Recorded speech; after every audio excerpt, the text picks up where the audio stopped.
So Kim and Doug, welcome. Thank you for being with us today. What I want to know is how long have you been in business and how long have you worked married business together? Well, it was 17 years, April 23rd, that we were in business. And we've been together working for 12 years. So we were at it for 5 years before we got together. Or before Kim came to work. We call that BK. BK, before Kim. That's right. Before Kim. So how did you get into furniture? How did that become your passion? Well, we had bought this product before and saw how it lasted. And once we saw how it lasted, we thought, well, it'd be a nice product to market. And I was in another business that marketed a high-end product. And then we realized that if we found another product that was as nice as the product I was selling at that time, we wouldn't have a lot of service involved to take care of the stuff. And it would really enhance our business if we sold a good product to start. Because we wouldn't have the support. We wouldn't need the support in place that would require, another service truck, service personnel to go out and constantly take care of an inferior product. So we try to sell the best stuff we can get from the beginning, and then we don't have to worry so much about, taking care of it in the future because it takes care of itself. Kim, what about you? What's your favorite part of selling furniture? Probably talking to people. Not so good at selling furniture, but I love to talk to people. And the furniture sells itself. I really don't have to do anything. It's of great quality. And just finding the right home for Yeah, someone. and so people come in, they're like, oh, I had no idea. And so now they see what the good stuff looks like. And so now they have something to measure when they go to the other stores. Absolutely. And so for me, it's not so much selling furniture because I'm not a very good salesperson, but I am a good talker. I like to talk to people. That's important. So what sets you apart? I know you've mentioned some of the selling high-end. What sets you apart from other furniture stores? Well, first of all, it's all made with real wood. It's made right here in Ohio, the hardwood products. Everything else we try to get in American made. So 99.8% of our entire inventory is American made. The other 0.2% is like home accessory products that we've been unable to find American made at a reasonable price. So we've had to juggle there with the fact that it's an import, but also make sure we keep track of the quality. That's great. So why Norwalk? How did you end up choosing this location, and why have you chosen to stay? Well, the location kind of came to us. I mean, and that's the good part of this entire business has come to us through just, I don't know, looking back, I see that there's been a higher hand in what has transpired. So, but the fact that we ended up in Norwalk, we started over in Sherry's Coffee House for a short time. That turned out to be, too small of a location. Short while later, this building became available, and once we came in here, of course, now this was the previous location of Amish Oak Furniture. Okay. And when they left, we moved in right behind them, being a competitor of theirs at Sherry's. Then it looked like we were naturally the same store, when in fact we weren't. Yeah. So, that's been a little bit confusing to the customers. And then another change that took place here 4 years ago was when we changed our name again. Yes. Maybe we'll get into that a little bit later, but I think more than anything else, it was the opportunity awaited our decision. The decision was to come in here, and one of the reasons we made that decision was that the uptown was so vibrant. It was in good shape. We were just going through a big renovation back then, and the storefronts were all full, and at that time there were 2 or 3 other furniture stores up here, and it was nice that the shopper could compare by walking to 1, 2, or 3 furniture stores and see what we had compared to what they offered. And it was very good for us, really, to have the competition that close. And the uptown still being as vibrant as it is, and all the business neighbors are just excellent people, great neighbors. To us, it was a natural location. We didn't need the big sprawl of 20,000 square feet. The economics of the time told us that the future of furniture stores was going to be smaller, more compact, quicker turn on inventories, and more attention to what's driving the market at the time for styles and colors. And so that's the direction we went. You talked about the vibrancy of Norwalk. What is your hope? What is that you dream for Norwalk? What's to come? And how do you play a role in that? Oh, man. My dream for Norwalk is beautiful benches and tables and Well, no, you talked about how umbrellas the and center's going to yeah, be like its own little town. I'd love to have the center of this town actually blocked off and access to the rear of the buildings, and then this be. I don't know if you've ever been to. I think it's called Milford, Michigan. They have the same thing up there. That there's a little river that runs behind the downtown area, and they got a canoe livery on one end, and the whole center of the town is basically like a grassy central area. You know that it's basically a big gathering place, so to Yes. speak. You know, it always confused me how places like Crocker Park would go out in the country and build the setting of the downtown that we already possess, and then try to make that happen in a remote location when in fact we have it right here. And it always confused me about why they would do that. Eastwood or Eastman Park, what I is don't it know. down there in Columbus, east of Columbus? Yeah. Same thing. You know, they try to go out and make this happen someplace else where here it's evolved naturally. Yeah. Just some fun questions. What's your favorite hardwood to work with? Oh, my favorite hardwood would Yes. it's quarter sawn white oak for me. What would it be for you? Yeah, I mean, I like the variety. I like Well, it depends on which room you're putting yes, it into. because I don't like all the rooms to be the same. I like this room maybe is walnut. You got a little elm over here, some cherry. We could throw some oak in. Just pick it up in the end, you know? What kind of advice would you give to any new entrepreneurs, any young or new, coming into businesses? What would you tell them? Oh, I would tell them make sure they have a firm business plan, you know, and make it look harder than it is, and then it'll come to you easier than it looked. And I say that because so many times I see places go into business that are going to sell widgets that cost 30 cents a piece. Well, you know how many widgets you have to sell to pay the lease, and then pay the electric bill, and then your taxes and all the things that go with it. Before long, there's not an opportunity to sell that many widgets in a town of this size. And, you know, 6 months later, the door's closing. So, you know, we've tried to... Yeah, we've seen that, you know, We- just we've businesses seen coming that and a going lot. here. So Yes. it's hard. It's very hard.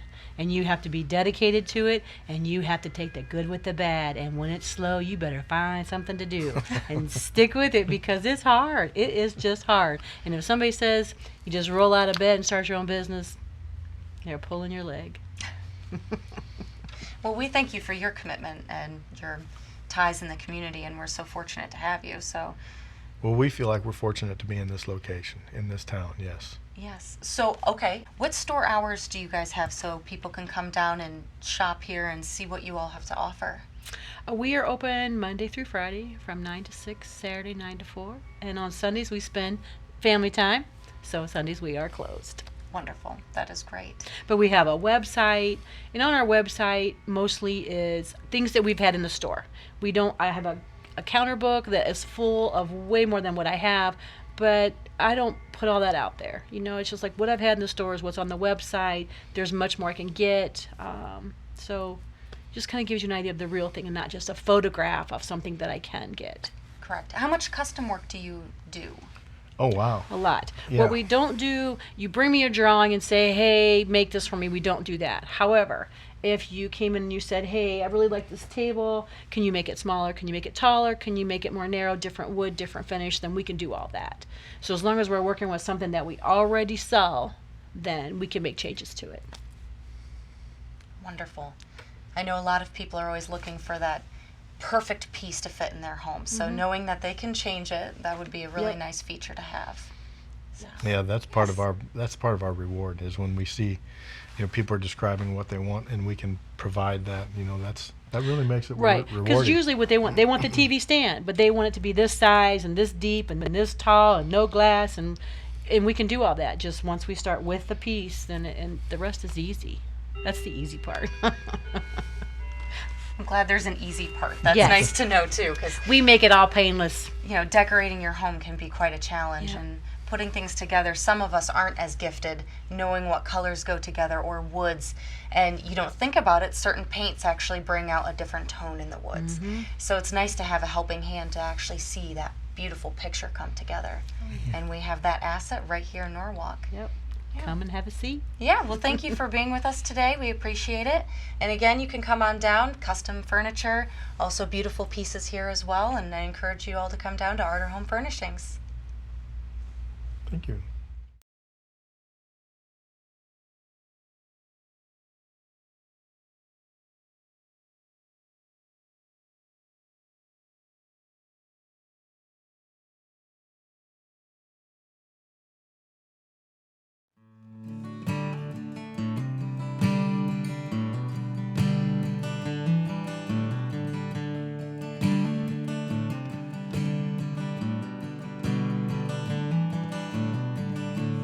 Look at the love on a woman's face. See her smile and feel a warm embrace. Smells like flowers and it ain't even summertime. Look at the love on a woman's face. Sometimes she's a hard rain calling, calling out the thunder in the sky. Sometimes she's a soft snow falling, that one weak moment when she starts to cry. The shadows don't hang over her desires. She gathers the light and she controls the fires. Beauty's not in the clothes and shoes she wears. She only needs sunlight shining through her hair. But sometimes she's a hard rain calling, calling out the thunder in the sky, yeah. Sometimes she's a soft snow falling, that one big moment when she starts to cry.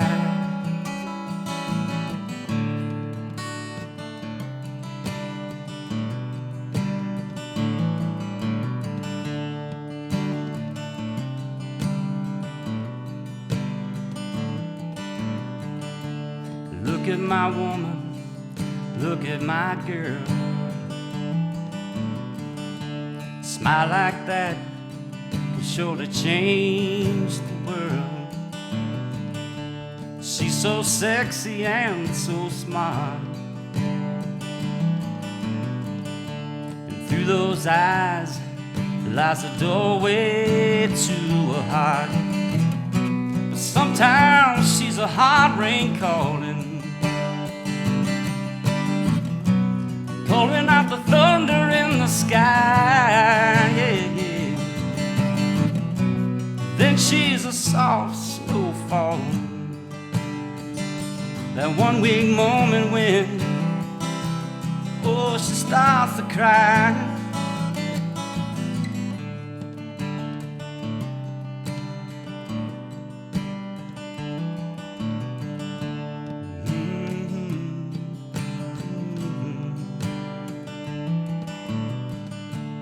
La-di-da, la-di-da. Look at the love on a woman's face.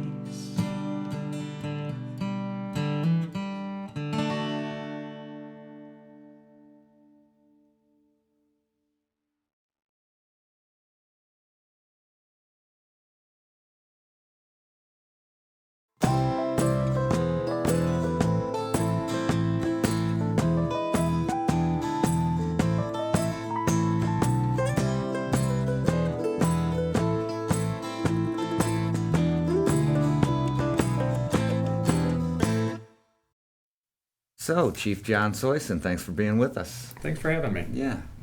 We have been going over a handful of questions that we might ask you this afternoon. And the first one that I wanted to know, not to give away your age, but how long have you been on the fire department? I was hired in 1992, and I was actually 30 years old when I got hired on the fire department.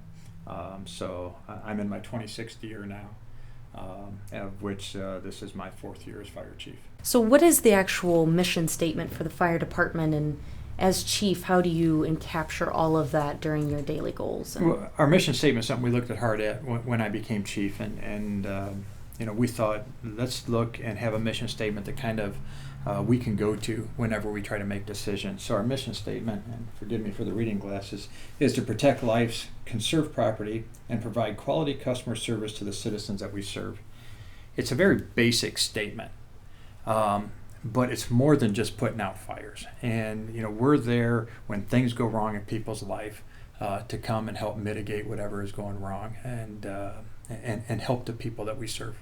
Yeah, that sounds obviously like a whole lot more than just putting out fires. I've heard you guys talk about what's the analogy, taking care of Mrs. Smith? Is that? Yeah, and that's kind of a phrase throughout the fire service. And I'm fortunate because we've got a very good young crew of guys, and everybody seems to buy into it.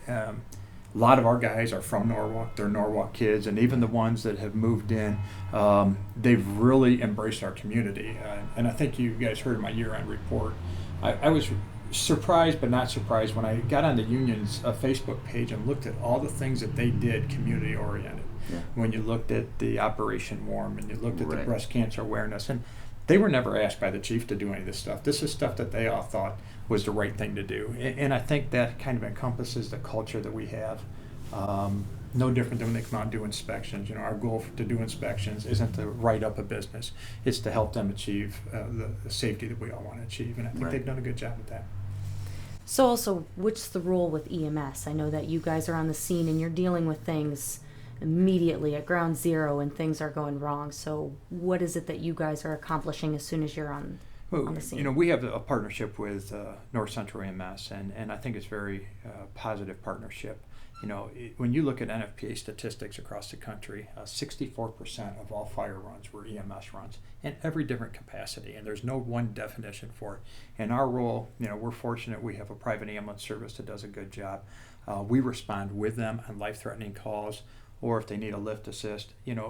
We're in a day and age where no one agency can depend on themselves, and so we try to help each other. All of our guys are EMT basics. We have 6 paramedics on staff, and so we have we have adequate medical knowledge.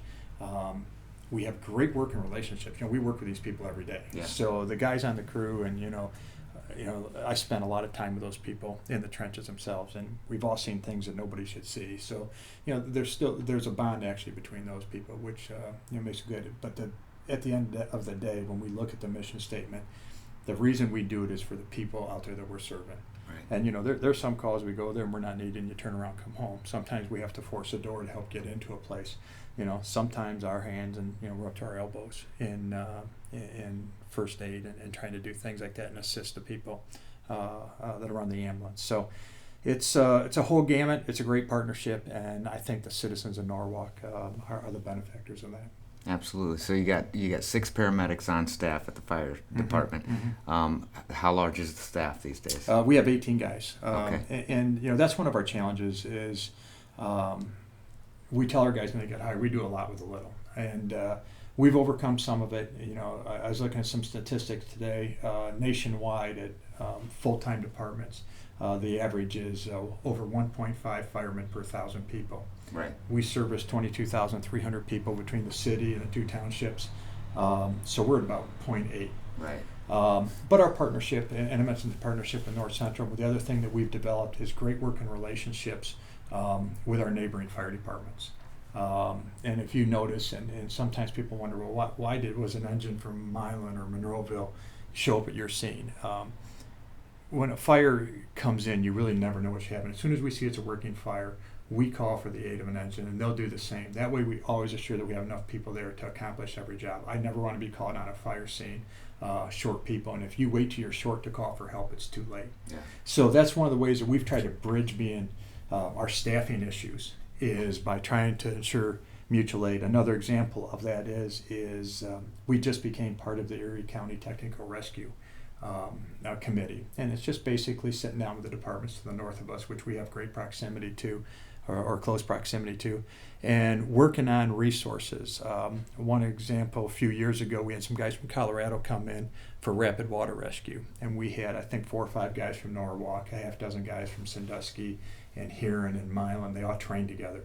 So now you got a base of guys that have the same advanced training. So if you have an incident and you get them on scene, they're all in the same box, to think of it, and Right. they can help direct your operations. So let's talk a little bit about the future. I know that we've talked about a new fire station for about 30 years at least, and it's coming. So what do you foresee and envision the success or struggles of building this, and how we're going to utilize this in the city? Well, I think the biggest thing for the fire station is our current station, which is, the guys are affectionate about our current station, but it limited our growth. We couldn't purchase equipment, we couldn't train properly. So I think getting the new station is the first huge obstacle. There was 3 things that I knew when I came in as chief that we had to improve on, and one was some of our operational stuff. I knew that we had to train better. I knew that we had to prepare for every incident a little bit better. And we've spent a lot of time and energy on operations and training and those things. That was the easy one because the guys bought in and new guys. The second one was we needed a facility. Yes. And the third one is we need a funding mechanism, and we need the ability to update our fleet and not have the situation that we're in now where we get so far behind. Right. The fire station's it's one of those things they tell you when going in, boy, this is going to be a lot of work, and you're like, yeah, I equate it to when I clean my garage. It's always You're the good first in 100 years to pull this off. It's So, always great when I this take is- everything out of the garage, and you're halfway through, and you're thinking, oh gosh, I got to put all this back in. But it's been a great experience, even with some of the rockiness we've had in there. And I started this project back in 2008 formally under the Lesh administration with the likes of Captain Tom Fry, and we were looking originally to build the station with their first Blue Ribbon Committee, and then we ended up trying to put together the stimulus package, and we spent hours on that. And that was a great foundation for a knowledge base going into what we're doing now. So this has been I don't want to say a fun project. I don't want to quite go there. It's been a very intense project, but the cool thing about it is the amount of help we're getting from people. Some of you guys that were involved, Chris, you helped us with a video. The architects still talk about our video. The Blue Ribbon Committee, the 40 people on that committee that helped us make decisions. My oversight committee that's meeting with us now. The people at the city, Josh Schneider's involvement, Dan Went.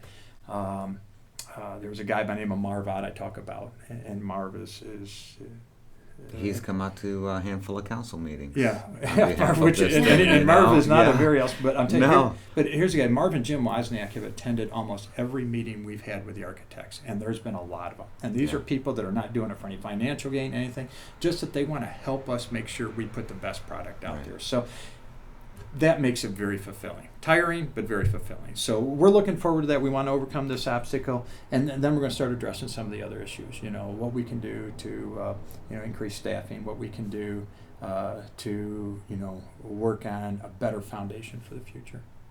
So when the Great Recession, as they call it, we were right around 08 when that happened. That was a national epidemic, if you would, that hit everybody hard. I mean, do you think that with the first incarnation of the Blue Ribbon Committee, had that not happened, had the bottom not fallen out of the national economy, would you have been building this station in 08? Oh, I think we would have. I think, and I can remember the committee meetings, and Mayor Lush was very involved in it, and she was very enthused. And then when things like Norwalk Furniture situation came up and things like that, we had to step back and take a look at it. And here again, you got to look at it from the citizens' point of view. It was in the best interest of the citizens that we step back at that point in time, Right. and that we do that. And it wasn't a decision made by Chief Collette at the time. It wasn't a decision made by the Fire Department Committee. It was a decision made by the Blue Ribbon Committee. And you're fortunate in a community like this to get people willing to spend time to help you. I put out fires and do rescues. That's what we do.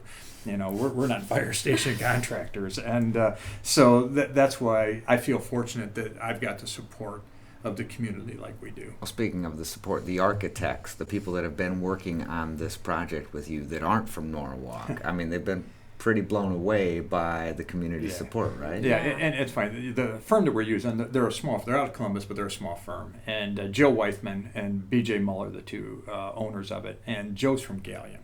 So Joe understands a little bit of the small town thing that BJ's from Toledo, but they have said that they have never seen a public thing, and they've done I think this is their 24th or 25th fire station. They did like the crime lab for the city of Columbus and things like that. They have never seen a community pull together. Now I joke with them every once in a while. We get somebody that says, "Hey, we want to, donate this or do that," and I think they take their papers and throw them up in the air and go, "Gosh, here we go again. We got to redesign all of this." Right. But they have been great, and we're really got the pedal to the metal now, because we were on the phone for 2 hours today and all the little things. But we want to get ready. It's actually hopefully at the end of this week is going to go for permits, and then. We'll have the bid package, which nobody told me bid packages are 400 and some pages long. But hopefully that'll be ready to go to bid on July 7th. So what are the dates are we looking forward to an actual ceremony? I hope I live through that. No. You will. What we're looking for is July 7th is the day it's going to go to bid, and July 28th is the day we're going to open them. And thank goodness for Josh Schneider, because I'm like, all right, Josh, we're going to have a pre-bid meeting. He says, well, we have that a week after we give the bids. I said, well, I thought it was a pre-bid meeting. He says, no, they got to read them and then come in and ask questions. So Josh's guidance, and Josh is, when it comes to these types of projects, he's never done a whole lot above ground, but he understands the matrix in doing these, and so he's guided us through on that.